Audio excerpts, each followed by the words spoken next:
Right, so Stephen, thanks so much for joining me. Obviously got to know you quite well on the project we did for you last year, but for the benefit of people watching, could you introduce yourself, explain what you do and what EMIS does? Sure. So I am Stephen Armstrong, and my official title is Head of Business to Consumer Products for Patient. What that means is that I look after two products at EMIS, Patient Access, which is one of the UK's biggest GP companion applications, where you can do things like check your medical record, order a repeat prescription, buy some private services too. And the other product I look after is Patient Info, and that is one of the UK's largest healthcare consumer publications. And yeah, those are the two products that I look after.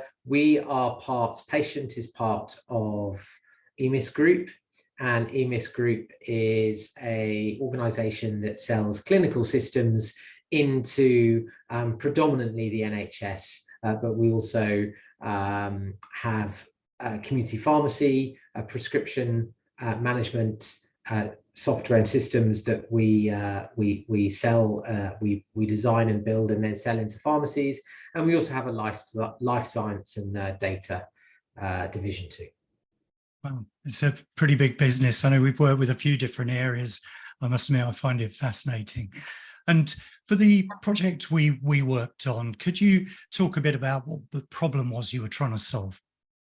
So the problem we were trying to solve really was to provide insight that would inform the future product vision for both Patient Info and Patient Access. The two products had for some time been doing okay, but we really wanted to turbocharge the growth. And to do that, we needed a much more compelling product vision and consumer value proposition. And the research we did with UX247 really helped us understand the types of things that UK consumers really felt important when they were thinking about their health. We got a lot of insight into how they use digital health applications. We got some insight into what they felt about private services and products.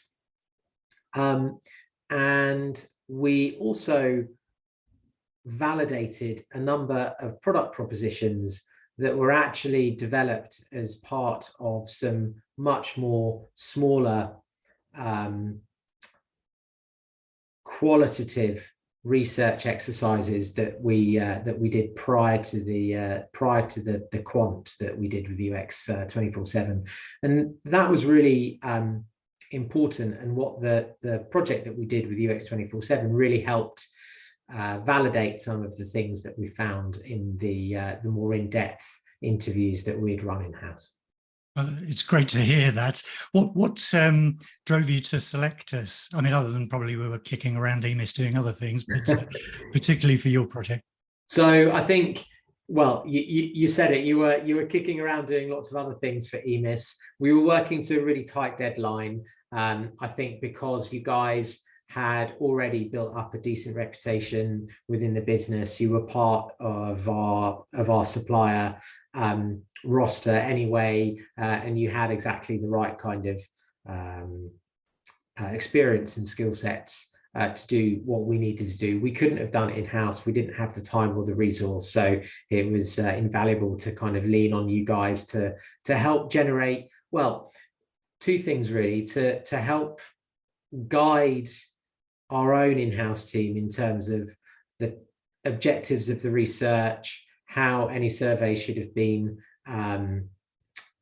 structured and written, obviously you did the implementation too, but then obviously reviewing all the insights and analysing those when they came back. Good stuff. And from your perspective, how was it working with us? How did the project run?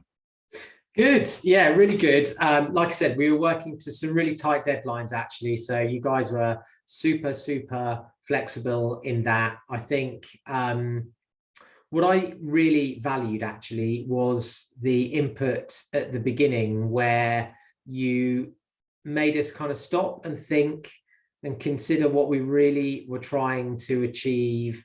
We had an idea in our minds as to what we wanted to do and the type of research that we wanted to do. And actually, you guys challenged that a little bit for us and made us change direction. So I think that was really helpful. Obviously, you know, all the work that you did in producing the questionnaire was invaluable. But I also think what was very helpful is because of the timelines we were working to, you guys,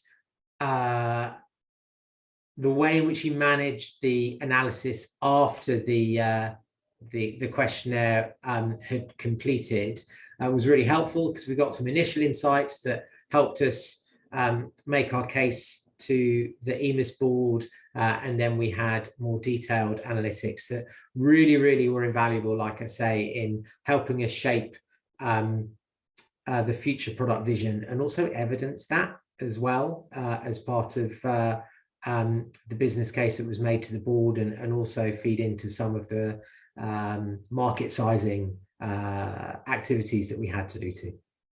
Brilliant. Thanks so much, Stephen. And is it too early to share sort of what the results of the product development has delivered, or is it still work in progress? Well, it's still work in progress. We are still a way off going live, but the research has really helped influence exactly how not just the product vision, but the types of services and products that we want to sell, the relationship between our content and our services, which drive engagement, and how then e-commerce will sit on top of that. And so, yeah, it's been very influential in terms of shaping what I think will be a really great product at the end of it. Brilliant. Stephen, thanks so much for sharing the project story. It was great working with you, and I hope we have the opportunity to do so again in the future. That's great, no problem. Thank you very much. Cheers. I hope you enjoyed listening to Stephen reflecting on the project we ran with him last year.